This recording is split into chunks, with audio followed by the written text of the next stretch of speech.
Good evening, kids. Welcome back. Today we have some special guests. Elmer the giraffe has decided to join us along with the Nomies.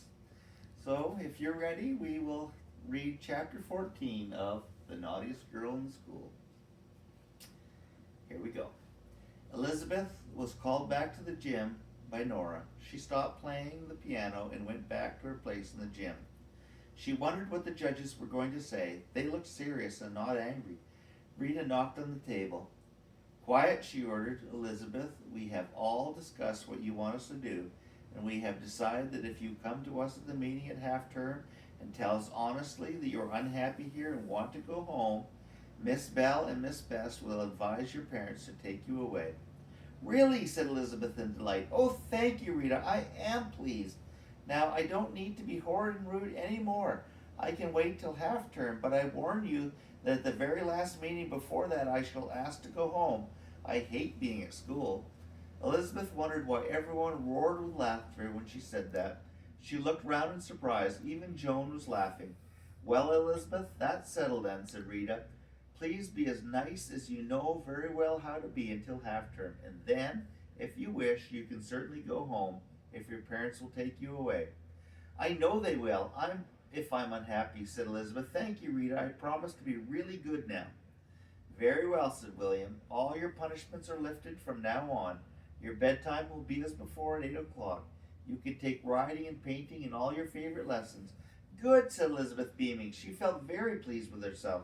She had got what she wanted. She could go home at half-term.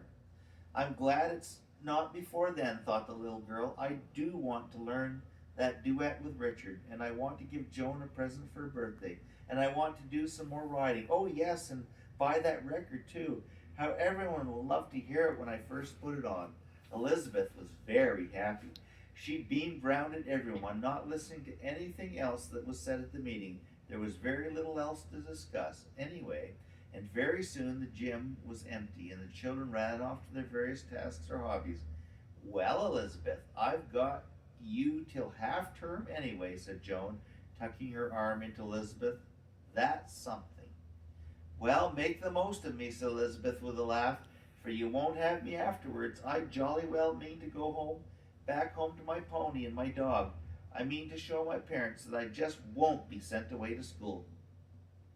A lovely week began for Elizabeth then. After supper that night there was a little dance, and the boys and girls had great fun.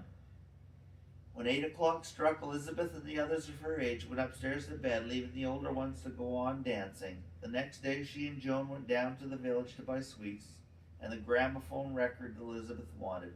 The music shop didn't have it, but they said they would send for it to the town over the hill and get it for Elizabeth. They would send it up to the school for her. Joan bought some chocolate and a book. Elizabeth bought some toffee and 2 packets of lettuce seeds. She hadn't forgotten that she was going to help John Terry with his gardening. Dear me, what a lot of things there were to do. You can have the first lettuce that grows from these seeds, she promised Joan. Well, you'll have to stay till the end of the term then, laughed Joan. Lettuces don't grow so quickly as you think, Elizabeth. Oh, said Elizabeth, disappointed. Well, you'll have to cut the first lettuce then after I'm gone. Have a toffee? It was fun to eat toffees and talk to a friend. It was fun to feel the lettuce seeds rattling in their packets. It was lovely to think of going riding that afternoon and having a music lesson after tea. Perhaps Richard would be there and they would play their duet. The riding lesson was glorious. 12 boys and girls were taken out on the hills by the riding master. Elizabeth had been used to her pony, and she rode well, enjoying the jog, jog, jog, and sniffing the fresh early summer breezes. This was much better fun than cantering along on her old pony at home. That afternoon the postman brought a parcel for Elizabeth. She undid it, and inside she found a large chocolate cake sent to her by her granny. Oh, I say, look at this, cried Elizabeth. We can all share it at tea time. My word, Elizabeth, you're rather different from when you first came, said Nora, staring at the excited girl as she put her cake into her tin in the playroom. You wouldn't share a thing then. Elizabeth blushed. Don't remind me of that, Nora, she begged. I'm ashamed of it now. All I hope is that you won't all say no when I offer you some of this cake. Well, nobody did say no. Elizabeth counted the number of people at her table. 11. She cut the cake into 12 pieces. They were very large. Elizabeth offered the plate round, and soon there were only 2 pieces left. Thanks, Elizabeth, said everyone taking a piece. They were delighted to have it, because by now everyone's tuck box was empty, and no more goodies had come yet from their homes, for no one had had a birthday. Your granny must be jolly generous, said Nora. This is the finest cake I've ever tasted. Elizabeth was proud and pleased. She took the plate to Miss Ranger and offered her one of the 2 pieces that remained on it. Miss Ranger took it and nodded. Thank you, Elizabeth, she said. Then Elizabeth helped her to the last piece and settled down happily to eat it. This was better than keeping everything to herself. It was lovely to share. She looked round at all the contented faces and liked to see the girls and boys eating her cake. Miss Scott would be surprised at me, thought Elizabeth suddenly. She wouldn't know me. What a horrid girl I must have seemed to her. After tea, Elizabeth got her music and raced off to Mr. Lewis. Richard was there too, a big serious boy with long, clever fingers.